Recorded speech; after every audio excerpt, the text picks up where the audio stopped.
Hi everyone. Today we're going to study bar charts, double bar charts, and pictograph. Let's begin with bar charts.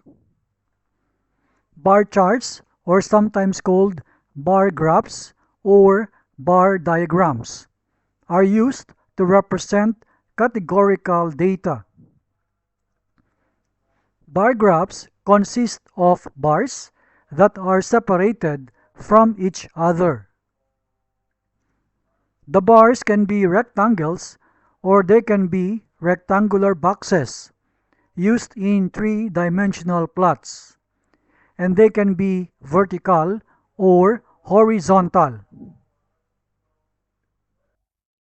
These are steps to construct bar charts. Step 1.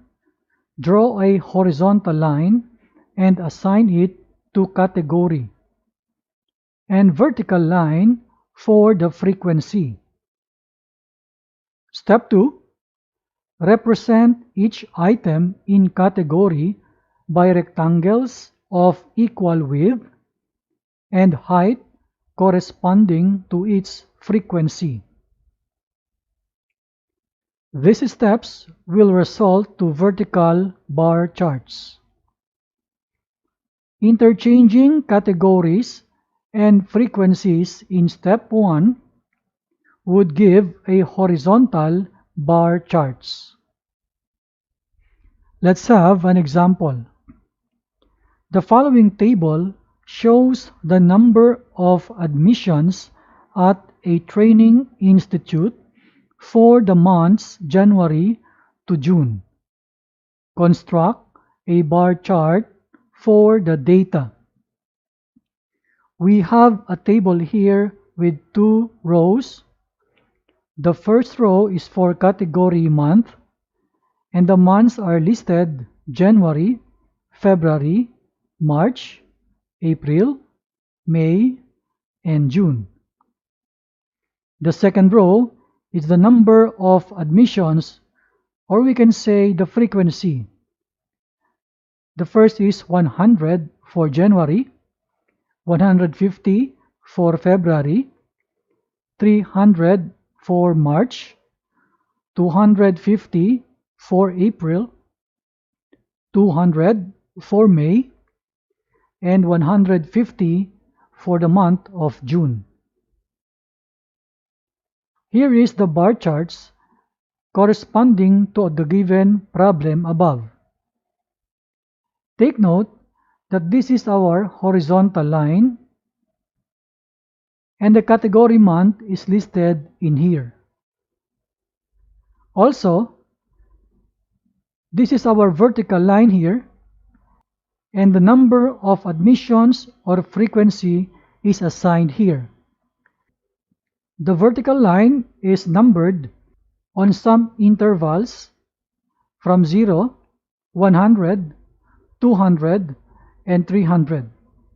We stop on the 300 because the highest frequency here is 300 only.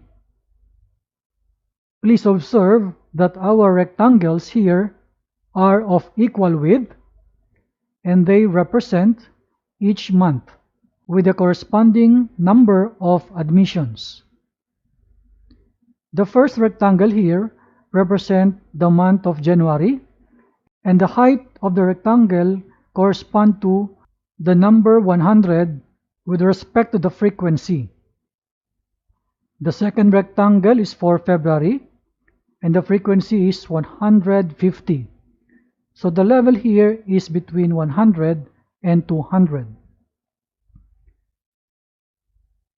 The third rectangle is for the month of March, and this is the highest numbered frequency. The fourth rectangle is for the month of April, and the frequency is 250.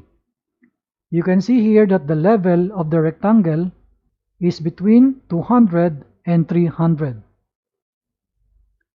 The next rectangle is for the month of May with the frequency 200, and the height of the rectangle is on the level of the 200 frequency. The last rectangle is for the month of June, with the frequency 150. We can see also that the level or the height of the rectangle is in between 100 and 200.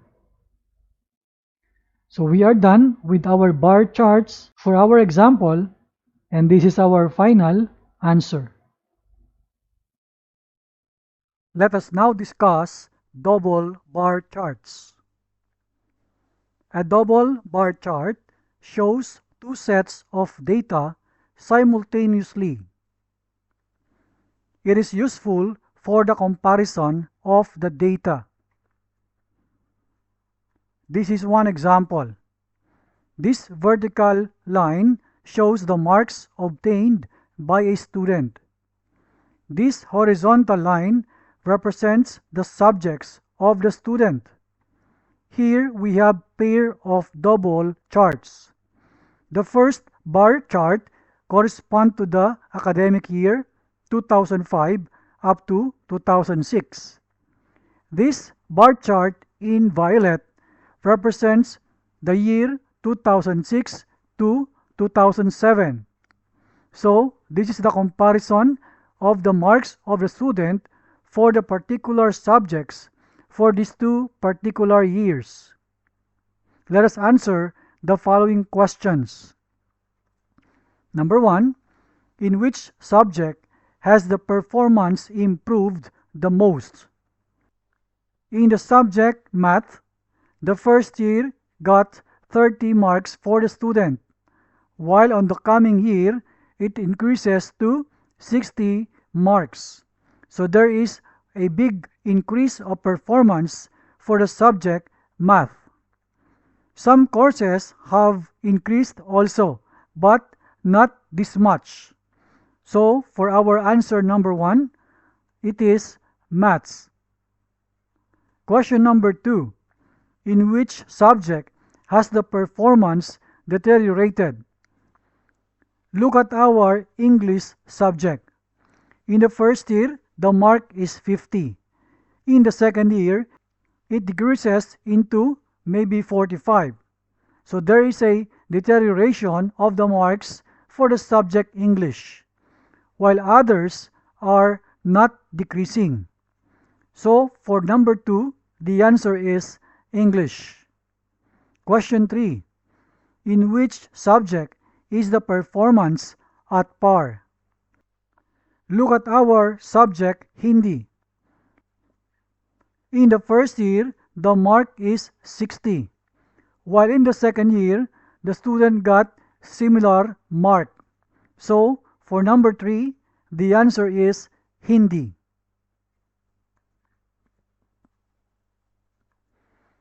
Let's go now to pictograph. A pictograph is a pictorial representation of data using symbols. Let's have an example. This is the data of a dealer of a car with regard to the number of cars sold in a month. They are using the picture of a car that represents 100 cars. In July, they put these pictures: 2 full pictures of a car and a half picture of a car. We can say that there are 250 cars sold by the dealer on the month of July. This half picture of the car denotes 1/2 of 100, and we write here 200 plus 50 equals 250. For the month of August, there are 3 full pictures of a car here, so that means there are 300 cars sold. What about in September? There are 4 pictures of cars here. That means we have 400 cars sold in September.